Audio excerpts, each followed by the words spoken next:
Hi,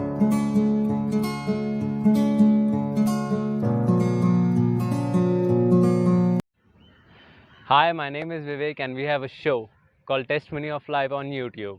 And we have lots of pastors, lots of deacons, and lots of elders who are just testify their stories are true stories and how they are doing God's will.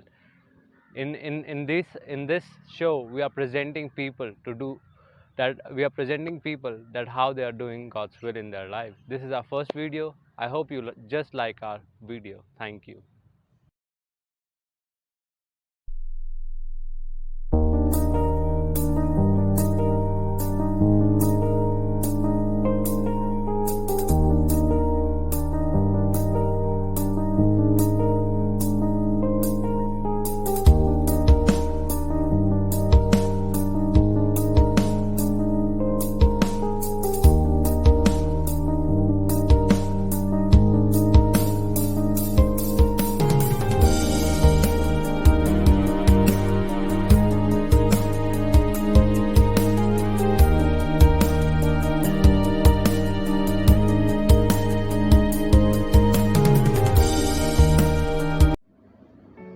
Praise lord sir. Praise lord. आज हमारे बीच इस first testimony of life में pastor Ashish Masih, he is my sir, he is my teacher, और इनसे मैंने बचपन से बहुत सीखा है। और आज हम जानेंगे इनकी लाइफ के बारे में कि उन्होंने कहाँ से लाइफ शुरू करी थी, एंड उनके लाइफ में वचन, उनके लाइफ में वो पास्टर कैसे बने, what is the meaning of pastor and how is passion about this. आज हम उनसे पूछेंगे उनके चर्च का नाम और आगे की बहुत सारी बातें। Sir, praise Lord. सभी को जय मसीह की। परमेश्वर आप सभी को आशीष दे। मेरे चर्च का नाम अबंडेंट ग्रेस कम्युनिटी चर्च है और मैं इस कलीसिया में एग्जीक्यूटिव पास्टर के रूप में कार्यरत हूँ। मेरे पिताजी रेवरेंड सोहन मसीह इस चर्च के सीनियर पास्टर हैं, जिन्होंने सेवा को आज से करीब 40 साल पहले दिल्ली में शुरू किया था। उनके जीवन को देखते हुए, उनकी सेवकाई को देखते हुए, उनके संघर्ष को देखते हुए मैंने कभी भी ये नहीं सोचा या कभी भी ये माना कि मैं एक सेवक बनूं। मेरे मन में कभी ऐसा नहीं था। आप कभी बनना ही नहीं चाहते? नहीं, मैं कभी पास्टर नहीं बनना चाहता था और शुरू से मेरे मन में ये था कि मैं फाइनेंशियली अपने फैमिली को सपोर्ट करूं, क्योंकि परिवार में कमियां थी, पैसे की बहुत सारी चीज़ों की कमियां थी, चाहे वो खाने को लेकर के कह लीजिए, चाहे कपड़ों को लेकर के कह लीजिए, एक अच्छे रहने के स्थान को लेकर के कह लीजिए, सब कुछ कम था।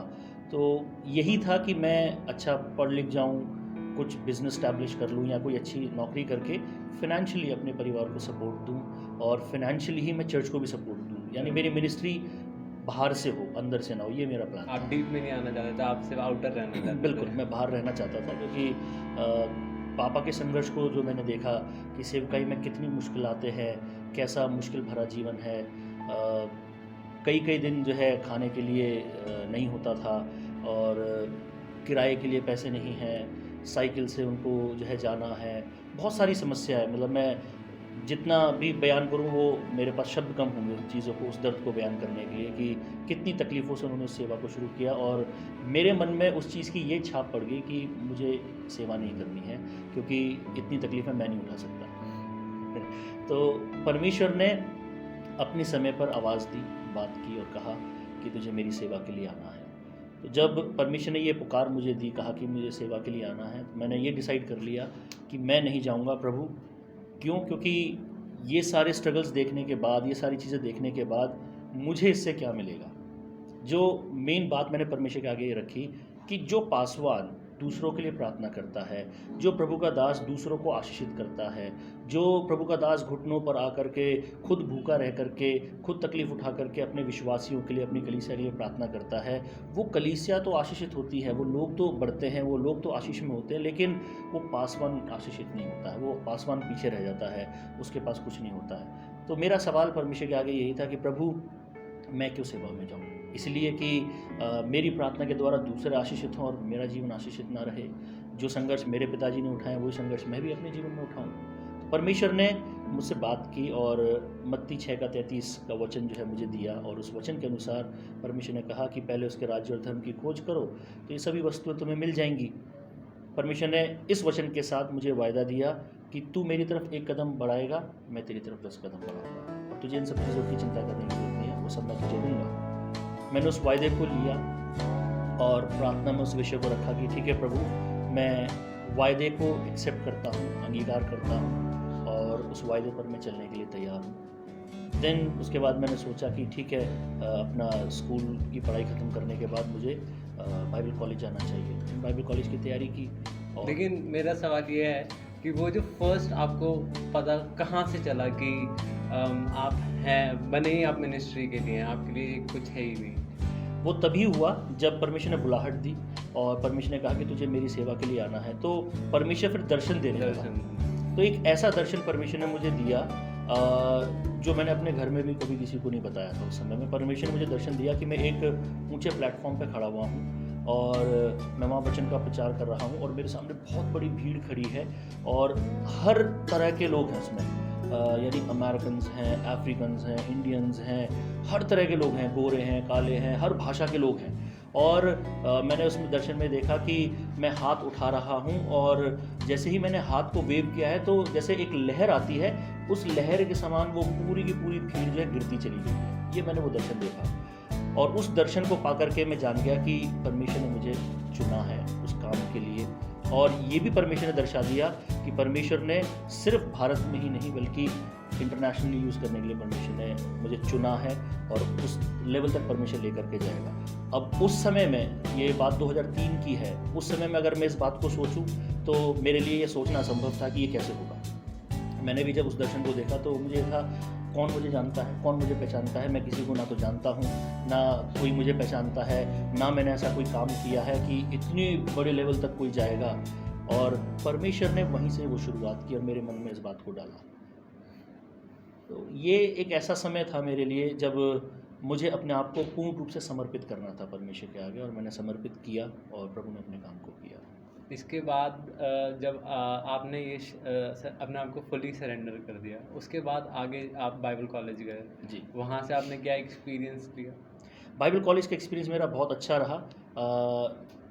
जैसे बाइबल पढ़ते हैं हम, वहाँ जाके पता चला कि बाइबल का हमें कुछ भी नहीं आता है, क्योंकि बाइबल कॉलेज एक वो स्थान है, जैसा हम लोग पहले भी डिस्कस कर रहे थे इस विषय में, कि हमारा जो जीवन है, हमारा जो दिल है, वो एक खेत की तरह है। और उस खेत में बीज बोने से पहले जो है उसको जोता जाता है, पाटा लगाया जाता है, उसको तैयार किया जाता है मिट्टी को कि उसमें बीज बोया जाए। बाइबल कॉलेज वही काम करता है आपके जीवन में, कि आपको पूरे तरीके से तैयार कर देता है कि जब आप अपना कोर्स ख़त्म कर लेते हैं तो आपके जीवन में वो फल आएगा। जो बीज वो 3 साल में या 2 साल में, जो भी समय आप देते हैं, जब वो बीज बोया जाता है तो वो फलवंत होता है। तो वो समय मेरे साथ बहुत अच्छा रहा और परमेश्वर की दया से सेंट्रल बाइबल कॉलेज में मुझे एडमिशन मिला। और मेरे लिए सौभाग्य ये था कि उसी कॉलेज से मेरे पिताजी फर्स्ट ग्रेजुएट थे। तो 86 में जो है पहला ग्रेजुएशन उस कॉलेज का हुआ था, सन 86 में, और मेरे पिताजी पहले ग्रेजुएट हुए उसी कॉलेज में से। जो है मैं ग्रेजुएट हुआ 2005 में। तो मैं प्रभु का ये धन्यवाद करता हूँ कि मुझे ये सौभाग्य मिला कि उन्हीं के कॉलेज में मैं गया और बहुत कुछ सीखने को वहाँ से मिला। और सेवा में कहते हैं कि पूरी हथियार बंद होकर के जो है बाहर आने का वहाँ से मौका मिला है। Ephesians 6 के हिसाब से अब मैं आपसे ये पूछता हूँ, how you become pastor Ashish? Because मैं आपको तब से जानता हूँ, अपने बचपन से मैंने आपको देखा है कि आप एज अ टीचर भी थे, आप एज अ म्यूज़िक टीचर भी थे, आपने बहुत सारे काम भी करे हैं। लेकिन वो जो एक पल जब आप स्कूल में थे, वहाँ भी आप पास्टर ही थे, हम सब जानते थे आपको। वहाँ से आज में मैंने आप में बहुत चेंज देखा अपने इंटायर लाइफ में, कि एक टाइम था कि you are on coming ZMR, but आज you have a own car. That is what good thing for you and God blesses you. Yes. आपने बहुत लोगों के जीवनों में बीज भी बोए हैं। तो वो पास्टर आशीष एग्जैक्टली में वो स्ट्रगल क्या है, मतलब क्या क्या आपने वो चीज़ें, जर्नी जो आपकी स्ट्रगल जर्नी थी, and how you become right now this. आपके पास आज एक मुकाम है, आज आप एक स्टेज पर हैं, आज आप प्रीच करते हैं। मैंने आपकी प्रीचिंग सुनी है, हम लोग गूगल मीट पे मिलते हैं डैट की, मेरे को आपको प्रीच करते हुए मेरे को बहुत अच्छा लगता है। और वो स्ट्रगल मेरे को आज इस वीडियो के द्वारा बताना है कि हमारी लाइफ में कितने भी स्ट्रगल आ जाएं, कुछ भी हो जाए, हमारे पास एक पैशन है, और वो पैशन है the word of God, to spread the gospel of God. Yes. And वो पैशन आज मैं आपसे सुनना चाहूँगा सर। वो पैशन मेरे अंदर 2005 के बाद मेरे से एक गलती हुई। वो गलती ये थी कि जैसे मैंने कहा, परिवार की स्थिति को देखा, परिवार के समस्याओं को देखा, तो उन स्थितियों को देखने के बाद यही लगता था कि परिवार को मेरी ज़रूरत है, पैसों की आवश्यकता है, तो मुझे कमाना चाहिए। ग्रेजुएशन हो जाने के बाद बजाय इसके कि मैं सेवा करता, मैंने जॉब ढूंढना शुरू किया। तो बाय प्रोफेशन मैं कंप्यूटर इंजीनियर हूँ। हूँ नहीं बोलूँगा, था, क्योंकि बहुत लंबा समय हो गया है, गैप हो गया है, तो मुझे अब ज़्यादा कुछ चीज़ें याद नहीं है कि क्या है। तो मैं प्रोग्रामर था उस समय में, मैं प्रोग्रामिंग करता था। और ग्रेजुएट होते ही मैंने IBM में जॉब करना शुरू कर दिया। बहुत अच्छा पे स्केल था, सब कुछ ठीक था। IBM से फिर मैंने छोड़ करके CSC नाम की कंपनी है नोएडा में, वहाँ पर मैंने ज्वाइन इन किया क्योंकि पैकेज अच्छा था। और वर्ल्ड में 10th रैंकिंग आती है उस कंपनी की IT सॉफ्टवेयर के अंदर। इतनी बड़ी कंपनी में मुझे मौका मिला जहाँ पर परमिशन ने मुझे बड़ा ऊंचा दर्जा दिया। मैं 2 बिल्डिंग्स का इंचार्ज था जहाँ पर 800 एम्प्लॉय मेरे नीचे थे। 800 पीपल, 400 इस बिल्डिंग में, 400 इस बिल्डिंग में, तो उनका सारी देखरेख मेरे हाथ में थी। तो परमिशन ने वहाँ से मुझसे बात करना शुरू किया कि मतलब मुझे लगता था कि मैं परमेश्वर के लिए काम कर रहा हूँ, ये प्रभु की इच्छा है, क्योंकि मैं अच्छा कमा रहा हूँ। और वहाँ पर मेरे साथ ऐसा हुआ कि 6 महीने मैंने करीब वहाँ काम किया होगा, पूरे ईमानदारी से काम किया, सच्चाई से काम किया। लेकिन ऐसा होता है कि जहाँ आप काम करते हैं हर व्यक्ति ईमानदार नहीं होता, हर व्यक्ति सच्चा नहीं होता है। तो कई लोगों को मेरी ईमानदारी रास नहीं आई और मुझे वहाँ से हटा दिया गया। लेकिन मेरी HR जो थी वो बहुत अच्छी थी, उनको मेरा काम पसंद था। उन्होंने कहा कि हमें ऐसे सच्चे लोग चाहिए काम के लिए, तो what I will do is मैं आपको ट्रांसफ़र कर देती हूँ यहाँ से। तो उन्होंने मुझे उस कंपनी से हटा करके गुड़गांव में एक्सचेंजिंग इंडिया प्राइवेट लिमिटेड नाम की कंपनी है, वो भी IT सॉफ्टवेयर है। एक्सचेंजिंग इंडिया जो है भारत सरकार को भी सॉफ्टवेयर देती है, CSC भी भारत सरकार को IT सॉफ्टवेयर देती है। तो उस कंपनी में मुझे जॉब मिली, मेरा प्रोफाइल चेंज हो गया। मैं तैयार था क्योंकि मुझे लग रहा था कि पैसे की ज़रूरत है, तो कोई प्रॉब्लम नहीं है, जो भी प्रोफाइल मिलेगा मैं करूँगा। तो वहाँ मुझे जो प्रोफाइल दिया गया वो था कि मुझे BPO की जो फ़ोन लाइंस थी वो हैंडल करनी थी, और UK और US की कॉलिंग मुझे हैंडल करनी थी। इसमें 40 फ़ोन लाइंस मेरे पास थी जो मुझे हैंडल करनी है। और अंदर से अगर किसी को भी कॉन्फ्रेंस कॉल करनी है या UK कॉल करना है या US कॉल करना है, तो वो IT मैनेजर से परमिशन लाएंगे और मैं उनकी लाइन अनलॉक करूँगा, तब वो कर सकते हैं। फिर कॉल का ट्रैक रखना, ये सारी चीज़ें करने का मेरा काम था। वहाँ मुझे 6 महीने हो गए करते हुए, काम सब कुछ ठीक चल रहा था। तब एक दिन अचानक परमेश्वर ने मुझसे बात की और कहा कि तू क्या कर रहा है। सिर्फ ये सवाल था परमेश्वर का, ये नहीं पूछा कि सेवकाई में क्या कर रहा है या कहाँ क्या कर रहा है।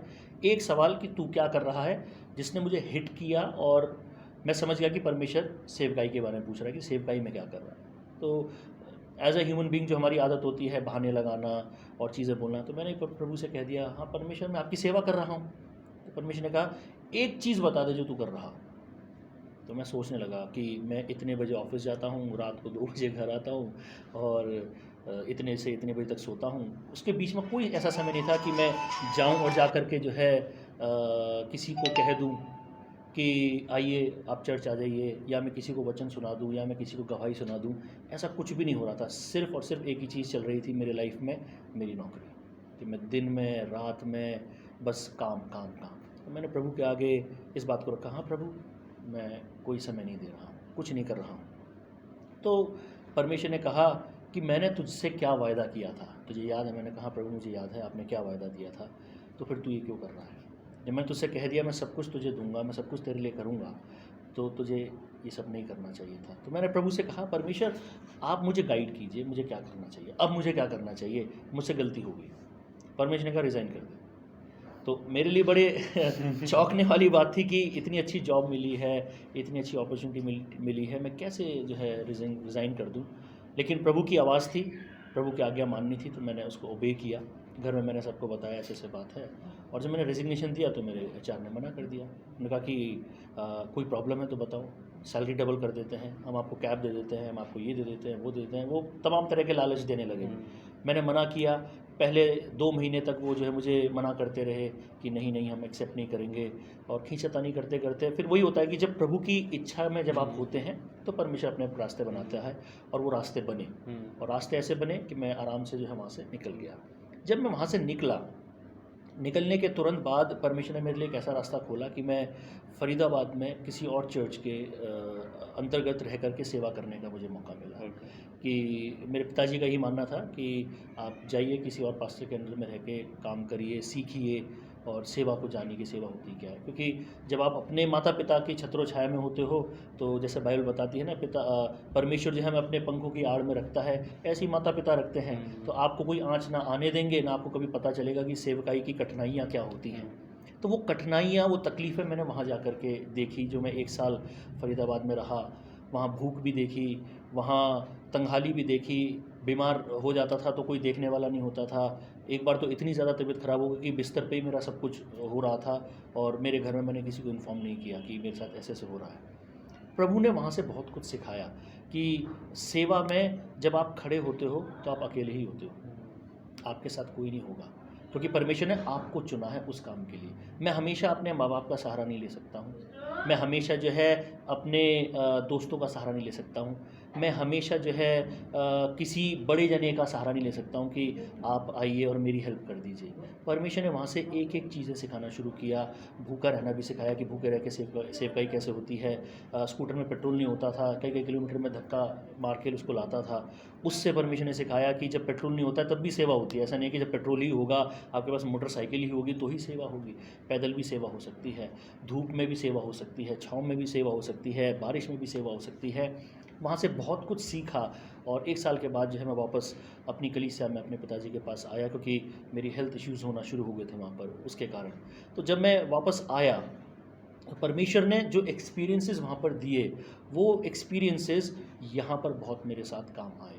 और उन एक्सपीरियंसेस के साथ जो परमेश्वर ने मुझे दिल दिया है, जो मुझे पैशन दिया है, मेरे अंदर एक, मैं पता नहीं वो अच्छी आदत है या बुरी आदत है मुझे नहीं मालूम, कि सामने अगर कोई परेशानी के साथ खड़ा है तो मुझे लगता है कि वो मेरी परेशानी है। और मेरी ये कोशिश होती है कि जैसे भी मैं मदद कर सकता हूँ, जो भी मैं मदद कर सकता हूँ, जो भी मैं रिसोर्सेज यूज़ कर सकता हूँ, अगर मेरे पास हैं तो मैं कोशिश करता हूँ कि उसकी मैं मदद करूँ। और उसी हृदय के साथ जो है मैंने शुरुआत की।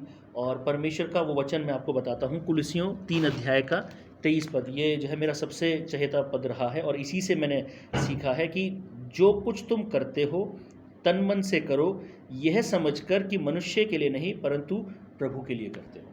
आपका पैशन मेरे को दिखने के लिए मतलब दिखता है कि जब हम आपको देखते हैं पढ़ते हुए वचन को बांटते हुए, एंड उस टाइम से लेके आज तक इतने पैशनेट, क्योंकि बाइबल में लिखा है कहीं कहीं जगह पे, if you are look warm, गुनगुने पानी मत बनो, लेकिन आपके अंदर वो पैशन, वो आग आज तक, it was great sir, seriously. आगे जी, तो ये पद था जिसने मेरी लाइफ को एक गोल दिया, एक पैशन दिया कि मुझे जो भी करना है प्रभु की महिमा के लिए करना है। मेरी बड़ाई के लिए नहीं, मेरी प्रशंसा के लिए नहीं, कि लोग मुझे जाने या लोग मुझे पहचाने कि आशीष मसीह कोई है। एक समय में ये था मेरे अंदर कि ये होना चाहिए। जब हम गरीबी स्थिति में थे तब मेरे अंदर ये बात थी कि मुझे अपने आप को बनाना है, कुछ बनाना है, कुछ खड़ा करना है। लेकिन जब प्रभु ने बात की और परमेश्वर में जीवन समर्पित हो गया, परमेश्वर की सेवा में आ गए, तो वो चीज़ बदल करके ये हो गई कि अब प्रभु के नाम को फैलाना है, प्रभु के नाम को ऊंचा उठाना है। और जब हम प्रभु के नाम को ऊंचा उठाते हैं तो जैसा उसका वचन कहता है कि जितनों ने उसे ग्रहण किया उसने अपनी संतान होने का अधिकार दिया। तो जब मैं उसकी संतान हूँ, तो जब मेरा पिता बढ़ रहा है तो ऑब्वियसली उसका बेटा भी बढ़ेगा। अगर मेरा पिता गरीब है तो बेटा भी गरीब होगा, मेरा पिता अमीर है तो मैं भी अमीर होऊंगा। तो उस दिन से मेरे लाइफ में ये बात बैठ गई कि मुझे जो भी करना है प्रभु के लिए करना है, चाहे वो छोटे से छोटा काम हो, चाहे वो बड़े से बड़ा काम हो, जो भी चीज़ें हों। तो परमेश्वर ने साथ दिया, परमेश्वर ने अपनी अगुवाई दी, और अगुवाई ऐसी दी कि हर तरफ परमेश्वर ने फेवर दिया। वो फेवर इस रूप में काम करने लगा कि ना केवल कलीसिया के अंदर, कलीसिया से बाहर, चाहे वो पॉलिटिकली हो, चाहे वो सामाजिक तौर पर हो, चाहे वो जो है किसी भी डिपार्टमेंट में हो, परमेश्वर ने अपना फेवर देना शुरू किया। और आप विश्वास नहीं करोगे विवेक कि मैंने अपनी लाइफ में ऐसे ऐसे लोगों के सामने बैठ कर के बात की है, उन लोगों से मेरी मुलाकात हुई है जिसके शायद मैं योग्य नहीं था और ना हूँ।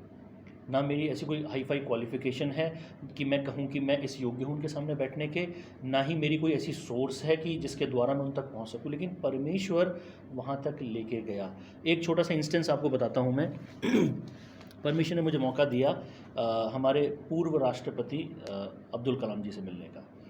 वो मौका मेरे लिए बड़ा विशेष था क्योंकि बहुत लोगों की कोशिश थी उनसे मिलने की, और परमेश्वर ने एक ऐसा रास्ता मेरे लिए बनाया कि मुझे वहाँ से इनविटेशन आया कि आप आइए और आकर के जो है अपना गीत परफॉर्म कीजिए। उस परफॉर्मेंस के लिए मैं वहाँ गया था।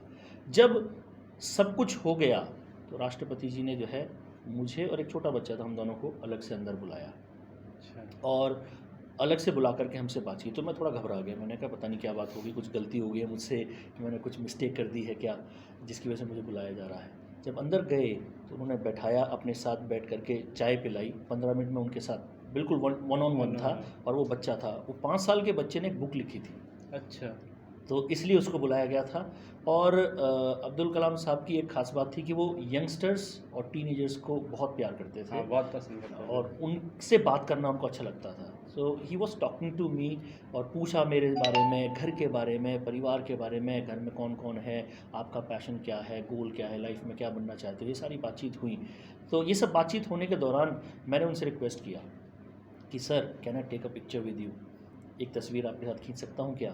तो वहाँ पर क्या होता है, उनका ऑफिशियल फोटोग्राफर होता है, आप कैमरा लेके नहीं जा सकते हैं। तो उन्होंने कहा yes yes sure why not. तो उन्होंने अपने फोटोग्राफर को बुलाया और उनके ऑफिस की जो खिड़की थी उस पर पर्दा लगा हुआ है था एक ब्लू कलर का, उसके सामने खड़ा करके उन्होंने तस्वीर खिंचवाने के लिए, हम खड़े हो गए, पोज देने लगे। तो मैंने धीरे से ऐसे सर के कान में ऐसे मैंने बोला, मैंने sir it's a pleasure for me that I am taking a picture for you.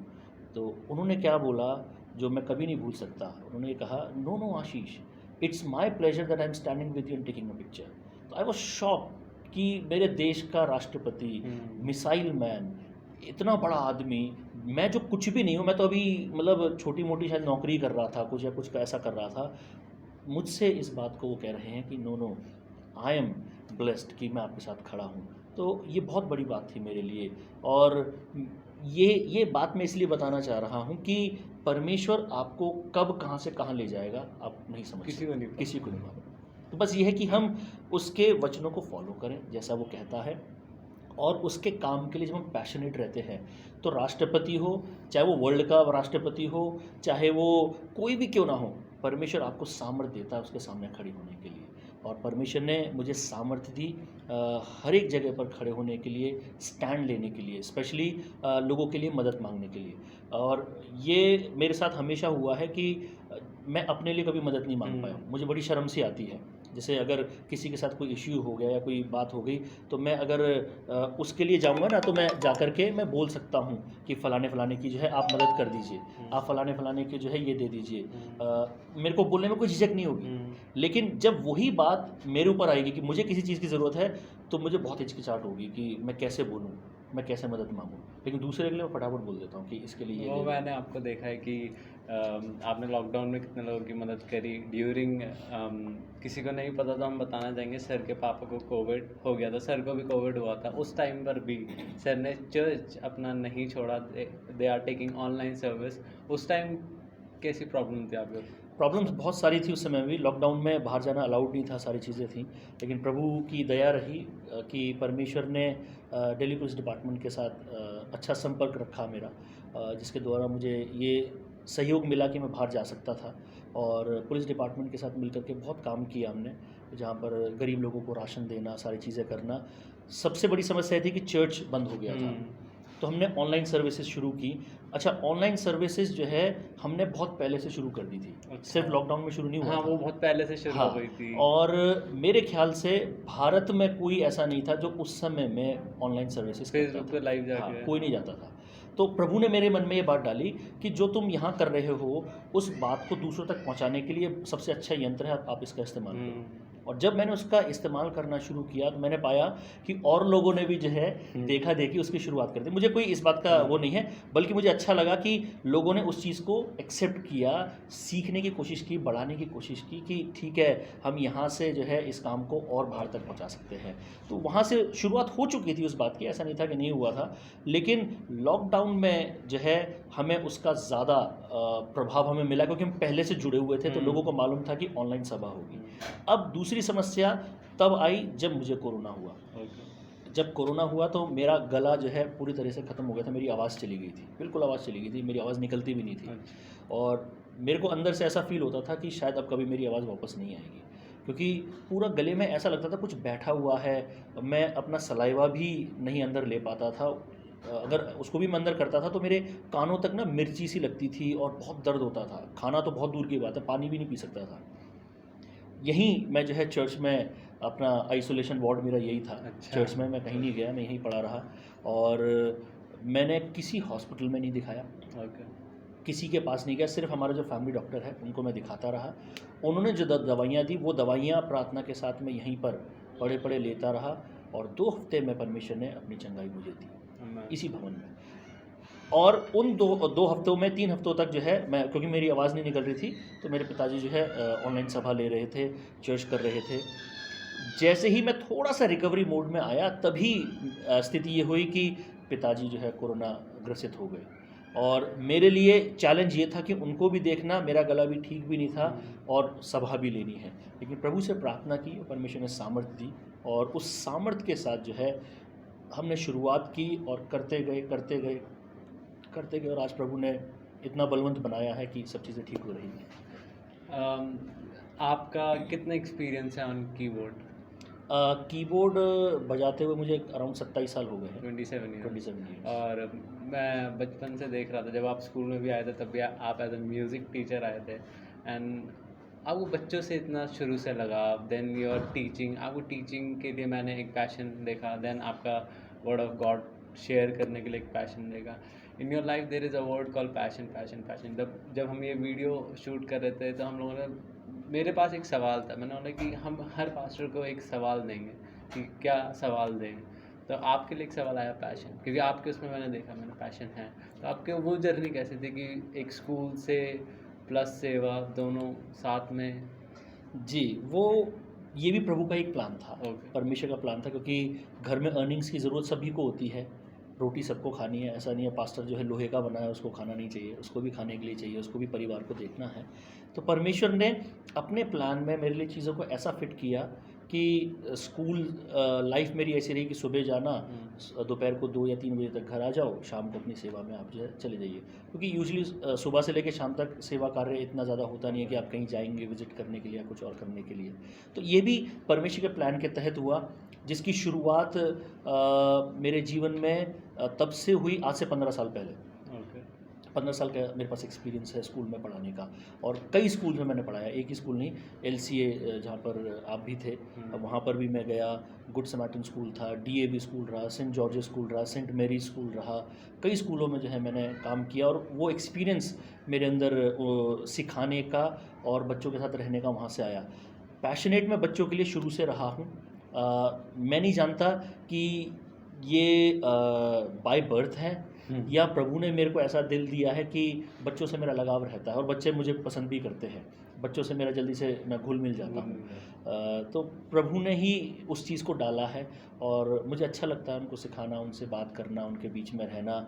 और जैसे जैसे समय बढ़ा है और चीज़ें बदली हैं, अब परमेश्वर ने मेरे उसी पैशन को जो है बच्चों के साथ साथ अब यूथ पर जो है डाइवर्ट किया है, कि अब मैं यूथ के लिए जो है ज़्यादा चिंतित रहता हूँ, उनके बीच में काम करने के लिए, उनसे बात करने के उनको लिए, ग्रैब करने के लिए, उनको तैयार करने के लिए Yes.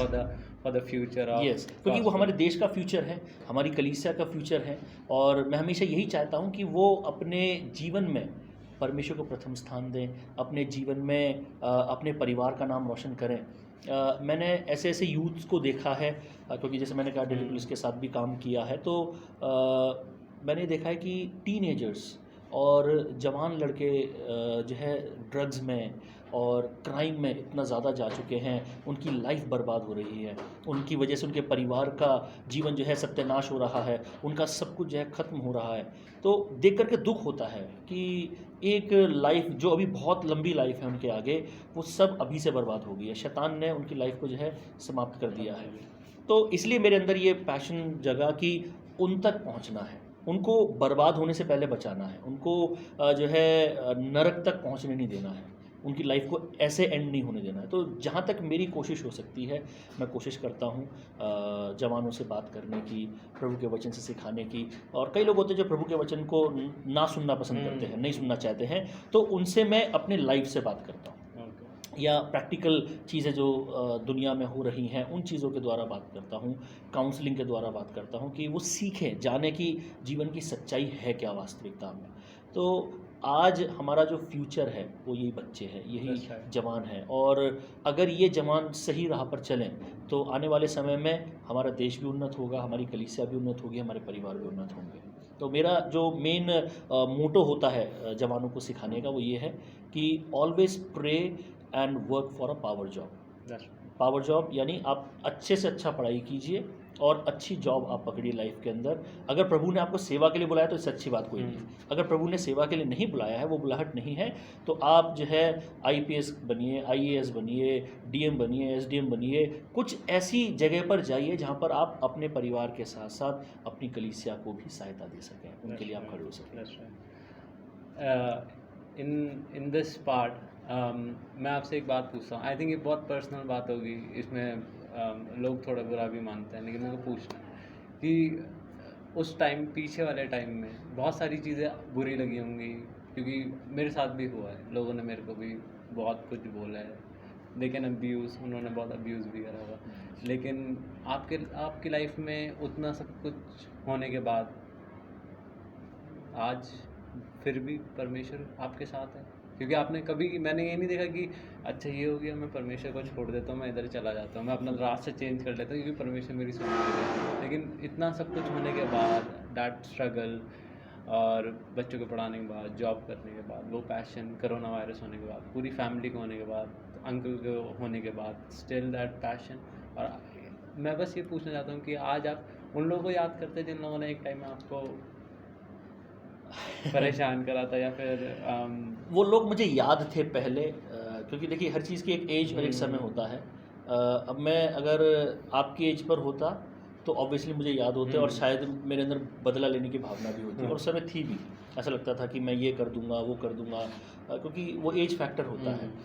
लेकिन जब आप परमेश्वर में बढ़ते हैं तो परमेश्वर का वचन आपको बदलता है, और उसने मुझे बदला, मेरे जीवन को बदला, मेरी सोच को बदला, और वो सोच बदलते बदलते जो है आज एक ऐसे मुकाम पर मैं आ गया हूँ जहाँ पर मुझे उनकी कोई परवाह नहीं है, किसने क्या कहा था, क्या नहीं कहा था, या क्या सोचा था। मैं एक बात जानता हूँ कि मेरे परमेश्वर ने उनको जवाब दे दिया है, अब मैं अपनी सेवा के द्वारा, अपने काम के द्वारा, अपनी ब्लेसिंग्स के द्वारा सबके मुंह बंद कर दिए। तो वो कहते हैं ना कि हमारा काम बोलना चाहिए। मैं अपनी थाली खुद बजाऊं और सबको सुनाऊं, उससे बेटर ये है कि मैं अपना काम पर ध्यान दूं और मेरा काम बोले, तो वो बेटर है। तो परमेश्वर ने ऐसा जीवन दिया है और ऐसी सोच दी है कि अपने काम पर ध्यान दो, कोई क्या बोलता है, क्या कहता है, उससे हमें जो है चिंतित नहीं होना चाहिए। आज आपकी मिनिस्ट्री कहाँ तक है? प्रभु की दया से बहुत अच्छी सेवा चल रही है। हमारी एक कलीसिया तो यहीं अम्बेडकर नगर साउथ दिल्ली में है। इसके अलावा पहले हमने एक ब्रांच चर्च अम्बाला में शुरू किया था, लेकिन वहाँ के पास्टर के साथ कुछ उनके फैमिली इश्यूज़ थे, जिसकी वजह से वहाँ वो सेवा बंद हो गई। बंद नहीं हुई है, हमने उस सेवा को जो है शिफ्ट कर दिया है वहाँ से पंजाब में ज़ीरकपुर के अंदर, जो कि अब बदल करके अबंडेंट ग्रेस चैरिटेबल सोसाइटी बन गई है, जहाँ हम गरीब बच्चों को शिक्षा देते हैं, पढ़ाते हैं। और वो सब बच्चे प्रवासी मज़दूरों के बच्चे हैं, रोड साइड पर जो रहते हैं, फुटपाथ पर रहते हैं, झुग्गियों में रहते हैं, और जिनके पास कोई सुविधा नहीं है स्कूल जाने की, फ़ीस देने की। तो उन बच्चों को हम फ्री ऑफ कॉस्ट बुलाते हैं। पहले हमने शुरुआत उनके घर से की, फिर उनके घर के पास एक बड़ा गवर्नमेंट का पार्क था, वहाँ उनको बैठा के पढ़ाते थे। तो बारिश में बड़ी समस्या होती थी, गर्मी में बहुत धूप होती थी। तो धीरे धीरे धीरे परमेश्वर ने जो है सहायता की कि हम एक सेंटर हमने जो है वहाँ पर रेंट पर लिया, एक जगह हमने रेंट पर ली, जहाँ पर अब हम बच्चों को बुलाते हैं, बैठाते हैं, सिखाते हैं, पढ़ाते हैं, और प्रभु का वचन भी उनको दिया जा रहा है। तो हमें इस बात की खुशी है कि परमेश्वर ने अपनी सेवा को सिर्फ चर्च तक सीमित नहीं रखा है, बल्कि चर्च से बाहर भी लेकर के गया है। तो इस सेवा ने बहुत से लोगों के जीवन को बदला है और बहुत से जीवनों पर इम्पैक्ट डाल रही है। हम प्रभु के धन्यवाद करते हैं। और वो बच्चे, हमें ये मालूम है, विश्वास है कि वो बच्चे एक दिन इस देश के बहुत अच्छे नागरिक बनेंगे और AGCS का तो नाम रोशन करेंगे ही, अपने माँ बाप का नाम रोशन करेंगे, सबसे बढ़कर परमेश्वर का नाम उनके जीवन में ऊंचा उठेगा। जब थैंक यू, जब आज hopefully church is on depend financially बहुत ज़्यादा ही, हमें पता है कि किस हिसाब से चल रहा है सिचुएशन, लेकिन we don't want to share that. आपने उस टाइम पर भी अपने चर्च में कैसे करते हैं, क्योंकि मेरे को पता है आपके पास जॉब नहीं है, you are fully dependent on God and that is why you are doing the will of God. Yes. तो जॉब गई, जॉब जाने के बाद जो है थोड़ी सी सेविंग्स थी मेरे पास, जिससे मैं अपना घर चलाता रहा, चीज़ें चलती रहीं। लेकिन सेविंग्स ऐसा तो है नहीं जैसे लाइफ टाइम चलेगी। कि जीवन भर चलती रहें, या फिर जो है उस कुप्पी के तेल की तरह हो कि वो कभी ख़त्म ही नहीं होगा, या जैसे प्रभु ने एलिया को इस्तेमाल किया कि वो एक मुट्ठी मैदा ख़त्म नहीं हुआ। ऐसा मेरे साथ नहीं हुआ, मेरी सेविंग्स ख़त्म हो गई। और लेकिन प्रभु ने फिर भी संभाला। हाँ, मेरे पास ऐसा नहीं था कि मैं बाहर जाके बहुत बड़ी शॉपिंग कर लूँ या कुछ ले लूँ, वो सब नहीं था। लेकिन परमेश्वर ने खाने के लिए रोटी दी, सर पर छत थी, तो हम इसी में खुश थे कि परमेश्वर ने हमें किसी पर डिपेंड नहीं होने दिया। और सर पर छत है और रोटी तो मिल रही है, चलिए कोई बात नहीं, कपड़े तो है ही पहनने के लिए, ज़रूरी नहीं कि नया कपड़ा ही लाया जाएगा। तो परमेश्वर ने वो शांति दी मन में कि चिंता करने की बात नहीं है। तो परमेश्वर ने एक हाइक पर लेकर के गया, ये सिखाने के लिए कि देख, जब तू यहाँ आया है तो यहाँ भी मैं लेकर के तुझे आया हूँ, यहाँ पे मैंने ब्लेस किया है। आज तेरे जीवन में डाउनफॉल है, तेरे पास कुछ नहीं है, तब भी मैं तेरे साथ खड़ा हूँ। मैं एलिया के समान तुझे खिलाऊंगा भी, मैं तुझे पिलाऊंगा भी, मैं तेरी ज़रूरतों को पूरा करूँगा। हाँ, मेरे पास कोई सोर्स ऑफ इनकम नहीं है, अभी भी नहीं है, लेकिन प्रभु फिर भी मुझे खिला रहा है, प्रभु मेरी हर ज़रूरत को पूरा कर रहा है। और किसी चीज़ की मतलब अभी मुझे ऐसी कोई समस्या नहीं है कि बहुत ज़्यादा अर्जेंटली कुछ करना हो, लेकिन प्रभु सब संभाल रहा है। That's good sir. लाइफ में आगे का आपका क्या प्लान होगा अबाउट टू स्प्रेड गॉस्पेल? मेरा जो पैशन है, मेरा जो गोल है आने वाले समय में, वो यही है कि अबंडेंट ग्रेस कलीसिया सिर्फ साउथ दिल्ली अंबेडकर नगर में दब करके न रह जाए, बल्कि पूरी दिल्ली, पूरा भारत और पूरी दुनिया जाने की AGCC नाम की कोई कलीसिया है जिसमें जिंदा परमेश्वर काम करता है। दूसरा, AGCS के द्वारा मैं चाहता हूँ कि लोग परमेश्वर को जाने कि सारी सोसाइटीज़ या सारे NGO सिर्फ पैसे के लिए नहीं होते हैं, बल्कि प्रभु के काम को करने के लिए भी होते हैं, सच्चे दिल से सेवा करने वाले भी होते हैं। तो मेरा जो आगे पैशन है वो ये कि ये कलीसिया और कलीसियाओं को जन्म दे, और परमेश्वर कलीसिया से लोगों को तैयार करे जो आगे जा कर के सेवा को जो है बढ़ाएं, सेवा कार्य करें, और ये काम बढ़ता चला जाए। तो एक शहर से दूसरे शहर, दूसरे से तीसरे शहर, जहाँ तक भी हम पहुँच सकते हैं, प्रभु का काम जो है बढ़ता रहे। तो ये मेरा आगे का प्लान स्ट्रैटेजीज़ बनाने में रहेगा कि कैसे मैं ज़्यादा से ज़्यादा जो है प्रभु के काम को यहाँ से और दूर दराज तक जो है पहुँचा सकूँ। That's great sir. कहीं ना कहीं आपको लगता है कि मैं बिल्कुल सही हूँ, परमेश्वर के डायरेक्शन पर अब चल रहा हूँ? पिछली ज़िंदगी को अगर हम छोड़ दें, जो आपका पास था, जहाँ पर आपने बिल्कुल ही आप हर जगह पे खुदा ना को एक फिनिशिंग टच दी, थ्रू बाइबल कॉलेज और through the school, through the teaching and everything in your life, in entire life. मैंने आपकी जर्नी आई थिंक कल भी सुनी थी, लेकिन मैं कहीं ना कहीं आपकी जर्नी सुन के ये हो रहा था कि इतने परेशान होने के बाद, जहाँ क्योंकि कुछ लोगों के पास होता है ना कि जब परेशानी खड़ी हो जाती है तो दो दरवाजे दिखते हैं कि या तो भाई मौत को चुन लेते हैं, और या तो खड़े रहते हैं और जो होगा देखी जाएगी। आपने उसमें भी परमेश्वर की आपके ऊपर इतनी उपस्थिति रही कि आपने परमेश्वर को अपना को फुल्ली सरेंडर करके खुदा की उपस्थिति में चले। ज़िंदगी में आज आप यूथ को कर रहे हैं ग्रैब, और यूथ के साथ आपका बहुत अच्छा एक बॉन्ड है, क्योंकि एज अ टीचर आप हमारे भी हैं मेरे तो रहे हैं आप। उस टाइम पर भी आपने हमें पढ़ाया, और उस टाइम पर भी आपने सिखाया लोगों को, और आज भी जब आपका चर्च यहाँ पर है, मैं और आपको एक कॉल करी, और उस दिन भी आपने बोला कि आप आ जाओ, हम इंटरव्यू ले सकते हैं टेस्टिमनी ऑफ लाइफ का। That was a great, thank you sir about that thing. आज एक मैसेज मैं आपसे पूछना चाहूँगा कि इन दिस कोरोना वायरस, जब लोगों के पास होप नहीं है, पैशन नहीं है, तो आज आप वो पैशन जगाएंगे? यस, परमेश्वर देखिए, इंसान को जब उसने बनाया तो उसने पॉजिटिव माइंड से ही बनाया था। हम एज अ ह्यूमन बीइंग क्या होता है कि हम नेगेटिव चीज़ों को देख करके नेगेटिव सोचने लगते हैं, और इसका असर ज़्यादातर तब होता है जब आप ऐसी संगति में होते हैं या ऐसी चीज़ें ज़्यादा देखते हैं। मैंने कई बार चर्च में इस बारे में प्रचार भी किया है कि जो आप देखते हैं वो आपकी लाइफ पर इम्पैक्ट डालता है, वो आपकी लाइफ को चेंज करता है। तो मैं चर्च में कई बार ये बोलता हूँ कि टेलीविज़न देखिए, कोई हम्म, बुराई नहीं है देखने में, लेकिन आप क्या देखते हैं वो डिफ़ाइन कीजिए, हम्म, क्योंकि वो आपकी लाइफ पर असर डाल रहा है, वो आपकी लाइफ को चेंज कर रहा है, वो आपकी लाइफ को बर्बाद भी कर सकता है, आपकी लाइफ को बना भी सकता है। जैसे एक समय था, मैं बड़ा शौकीन था ये WWF देखने का, अच्छा, बहुत देखता था। लेकिन हुआ क्या, उसका नतीजा, उसको देखने से जो है आपके अंदर भी ऐसी वाइब्स आ जाती हैं कि अगर किसी से आपकी कोई बात हो गई या किसी से झगड़ा हो गया या आपको गुस्सा आ गया किसी बात पर, तो आप अपने आप को जो है ना WWF का कोई किरदार समझने लगते हैं और आपको लगता है कि मैं इसको मार ही डालूंगा। तो वो होता है। इम्पैक्ट करता है। तो मेरा जो कहने का मतलब है वो ये कि हमेशा कोशिश कीजिए कि आप पॉजिटिव साइड रहें, हम्म, ऐसी किसी चीज़ पर आप ध्यान ना दें। जैसे आजकल कोरोना वायरस में सरकार भी बार बार ये कह रही है, एडवर्टाइजमेंट्स में भी बार बार ये कहा जा रहा है कि ऐसी न्यूज़ ना देखें जो आपके ऊपर जो है बहुत ज़्यादा असर डाले। स्पेशली उनको जिनको कोरोना हो गया उनको कहा जाता है आप न्यूज़ देखिए ही मत, क्योंकि जितना ज़्यादा आप नेगेटिव देखेंगे और सुनेंगे आपके अंदर नेगेटिविटी बढ़ती जाती है। तो उस चीज़ को ध्यान में रखते हुए अपने आप को पॉजिटिव चीज़ों की ओर बढ़ाएं, और परमेश्वर के वचन से बड़ा पॉजिटिव और कुछ है नहीं। That's right sir. तो जब आप पढ़ते हैं इसको, सबोपदेशक पढ़ लीजिए, पूरा पॉजिटिविटी से भरा हुआ है, भजन सीता पूरा पॉजिटिविटी से भरा हुआ है, नीति वचन पूरा पॉजिटिविटी से भरा हुआ है। आप पढ़िए और वहाँ से आपको इतना कुछ सीखने को मिल जाएगा कि आपको फिर किसी और चीज़ की ज़रूरत ही नहीं है। वीडियोज़ हैं बहुत सारे यूट्यूब चैनल पर, आप देखिए, जहाँ से आपको पॉजिटिव बातें सीखने को मिलती हैं, जिनसे आप जो है जान सकते हैं कि लाइफ में हम और आगे कैसे बढ़ सकते हैं। तो यही कि नेगेटिव चीज़ों को दूर रखना अपनी लाइफ से बहुत ज़रूरी है। तो ये हमें खुद डिफ़ाइन करना होगा कि मैं नेगेटिव चीज़ों में रहना चाहता हूँ या मैं पॉजिटिव चीज़ में रहना चाहता हूँ। इसका मतलब ये नहीं है कि नेगेटिव चीज़ें आएंगी नहीं, आएंगी तो सही, लेकिन मुझे उनसे डील कैसे करना है ये मुझे डिसाइड करना है। आज भी जो है परमेश्वर ने यहाँ तक लाके खड़ा किया है पॉजिटिवली। मैं प्रभु का धन्यवाद करता हूँ कि परमेश्वर ने रास्तों को खोला।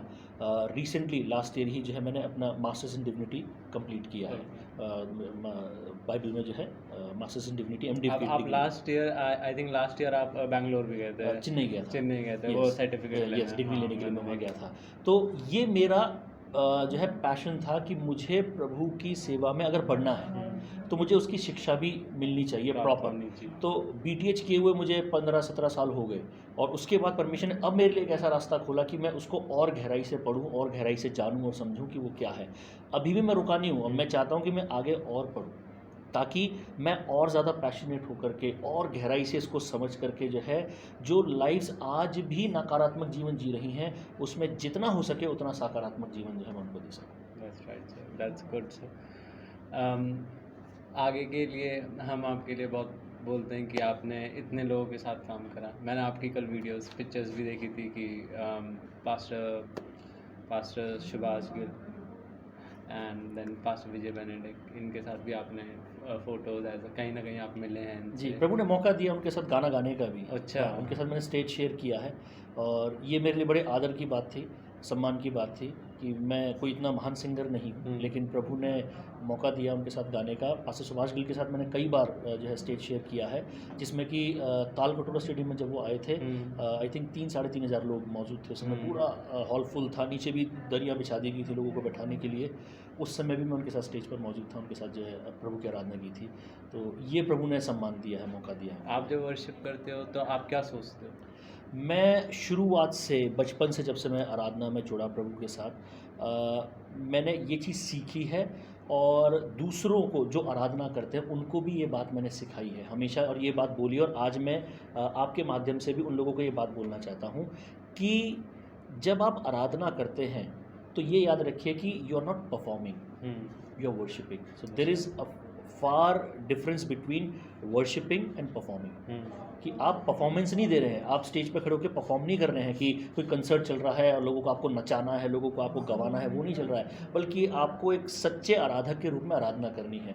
तो जब भी मैं आराधना के लिए खड़ा होता हूँ तो मैं ये देख के नहीं चलता हूँ कि सामने लोग खड़े हैं और मुझे उनके साथ क्या करना है। मुझे ये उस समय महसूस होता है कि मैं प्रभु के आगे खड़ा हूँ, मुझे अपनी आराधना की भेंट उसको समर्पित करनी है, अर्पित करनी है, और मैं वो भेंट जब प्रभु के पास लाता हूँ, प्रभु उसको एक्सेप्ट करता है, और मेरे साथ साथ फिर लोगों को भी वो अपने साथ ले लेता है। तो मेरा शुरू से यही रहा है कि किसी के आगे परफॉर्मेंस नहीं है, वो मेरी सच्ची आराधना है जो प्रभु के आगे। मैंने विजय बेनेडिक्ट के पहले उनका एक शो अटेंड करा था, जब उसमें उन्होंने गाना गाया था, जब मैं पापों में डूबा था, that was a great song. Yes. कि जब मैंने आई थिंक जब मैं 13-14 साल का था और उस टाइम मैं स्कूल भी जाता था, आप ही थे उस टाइम सर। और इस टाइम जब आज का एक पूरा आपने पैटर्न बना लिया है, आप ही गूगल मीट पे भी मैं आपके साथ ज्वाइन हो रहा हूँ, क्योंकि मेरे को अच्छा लगता है कि मैं कहीं ना कहीं बिजी रहूँ, कहीं ना कहीं आई डोंट वांट दैट कि टाइम वेस्ट करूँ, कहीं ना कहीं लगता है कि बिजी रहूँ 24 घंटे, शायद परमेश्वर की उपस्थिति में, परमेश्वर की उन्नति में। तो उस गूगल मीट के द्वारा भी आज आप कनेक्ट कर रहे हैं, यूट्यूब के द्वारा भी आप कनेक्ट कर रहे हैं, फेसबुक के द्वारा भी कनेक्ट कर रहे हैं। आगे इन फ्यूचर हमारे पास बहुत सारे परफॉर्मेंस आने वाले हैं, हमारे पास बहुत सारे लोग आने वाले हैं। तो आप परमेश्वर की जैसे आज आप कह रहे थे कि मैं यूथ को करना चाहता हूँ, तो यूथ के साथ आज आप थोड़ा खुलेंगे कि क्या करना चाहते हैं, मतलब यूथ को आप कैसे बनाना चाहते हैं, व्हाट वाज योर स्ट्रैटेजी? और स्ट्रैटेजी तो मैं भी बना रहा हूँ, सोच विचार कर रहा हूँ, उस पर प्रार्थना में रखा हुआ है। लेकिन जो मेरा प्लान है वो प्लान ये है कि मैं यूथ के लिए अलग से एक चर्च चाहता हूँ, ओके। कि यूथ का चर्च ही अलग हो। क्योंकि मैंने ये देखा है कि यूथ और जो दूसरे लोग हैं, जो हमारे ज़्यादा उम्र के जो लोग हैं, अधेड़ उम्र के जो लोग हैं, आपस में मेल नहीं खा पाते हैं कई बार। बहुत बार हो जाता है। हाँ, कि जैसे जो उम्र वाले लोग हैं वो चाहते हैं कि हम बैठ के आराम से आराधना करें, लेकिन यूथ नाचना चाहता है। कई बार ऐसा होता है कि अधेड़ उम्र के लोग नाचना चाहते हैं लेकिन यूथ नहीं नाचना चाहता है आराधना में। तो मेरा ये पैशन है कि आने वाले समय में जैसे यूथ जुड़ता है और बढ़ता है तो उनकी कलीसिया ही पूरी अलग हो, उनके लिए वचन ही बिल्कुल अलग हो।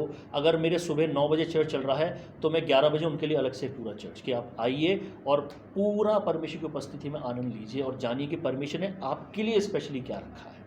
That's great, sir.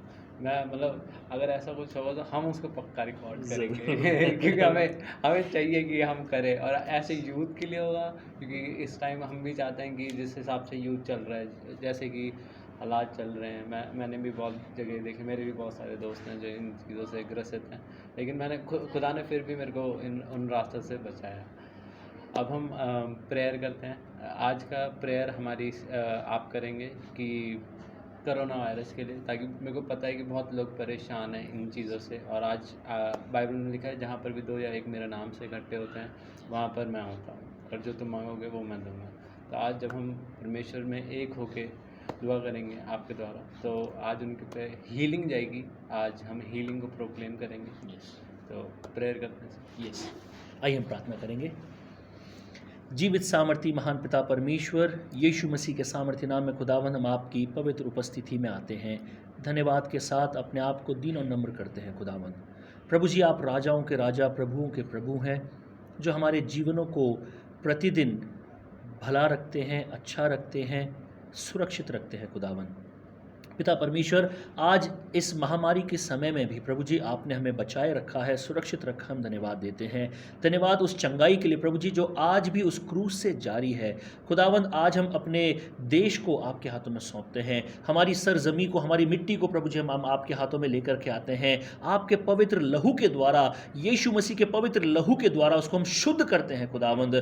तमाम कोरोना वायरस की प्रभु जी वो जो वायरस वहाँ पर फैला हुआ है, तमाम प्रभु जी वो बीमारी, तमाम प्रभु जी वो समस्याएं यीशु के नाम में खुदावंद हमारी सरजमी से दूर हों। प्रभु जी, लोग आज त्राही त्राही मचा रहे हैं, लोग आज बड़ी तकलीफ में हैं प्रभु जी। लाचार लोग तो प्रभु इतने लाचार हो चुके हैं कि उनके पास ना इलाज है, उनके पास ना हॉस्पिटल्स हैं, उनके पास कुछ नहीं है खुदावंद। प्रभु, वे आपकी सृष्टि हैं, हम आपसे दया मांगते हैं प्रभु, क्योंकि आप उनसे प्रेम करते हैं, आपने उनको बनाया है प्रभु जी। बेशक वो आपको जाने या ना जाने, वो आपको माने या ना माने, लेकिन आप उनको पहचानते हैं क्योंकि आपने उनको बनाया खुदावंद। अपने सामर्थी हाथ को बढ़ाएं, यीशु के नाम में उनके जीवन में चंगाई आए, हालेलुया खुदावंद। उन तक मदद पहुंचने पाई, हमारी प्रार्थना है खुदावंद। प्रभु जी, आज ये जनजीवन ऐसे ही नाश होकर के नरक की आग का भागी ना हो प्रभु जी, बल्कि प्रभु जी ऐसे बहुत से सेवकों को, बहुत सी कलीसियाओं को मौका मिलने पाए खुदावंद कि वो उनके जीवन में वचन का बीज बो सके प्रभु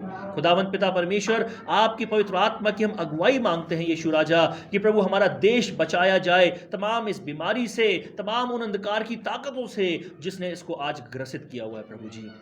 खुदावंद आपकी दया हमारे जीवन पर होने पाए। तमाम कलीसियाओं को, तमाम पासवानों को, दास दासियों को प्रभु जी जो आपकी सेवा में आज लगे हुए हैं, उनके जीवन पर आपकी आशीषों को, आपके अभिषेक को मांगते हैं पिता।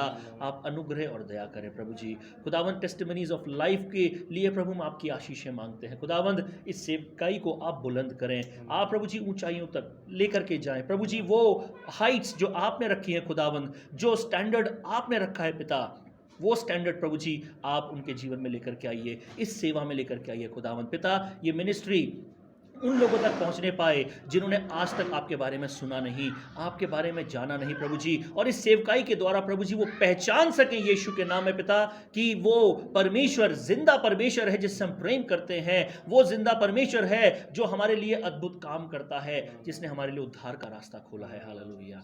खुदावंद हम आपको हर एक बात के लिए धन्यवाद देते हैं। अपने जीवन को, अपने तमाम प्रभु जी कामों को, और तमाम उन लोगों को प्रभु जी जो आज आप पर निर्भर हैं, आपके हाथों में सौंपते हैं खुदावंद। महिमा हम आपको देते हैं प्रभु जी। जो भी हमको आज देख रहे हैं, हमारे साथ जुड़े हैं प्रभु जी, उनके जीवन पर हम आपकी आशीष मांगते हैं, ब्लेसिंग्स मांगते हैं, आपकी चंगाई को हम रिलीज करते हैं यीशु के नाम में इसी वक्त प्रभु जी। जब भी प्रभु जी हम वो प्रभु इस वीडियो को देखते हैं, सामने जुड़ते हैं, आपका सामर्थ्य उनको छू ले, आपकी चंगाई उनके जीवन में आ जाए प्रभु, आपकी महिमा हो। धन्यवाद हम आपको देते हैं। प्रार्थना को यीशु मसीह के सामर्थ्य नाम में मांगते हैं, आमीन। नेक्स्ट शो हमारे किसी और के साथ होंगे, एक और पास्टर, एक और नई कहानी, the true stories with testimony of life. Thank you. Praise the Lord. Praise praise the Lord.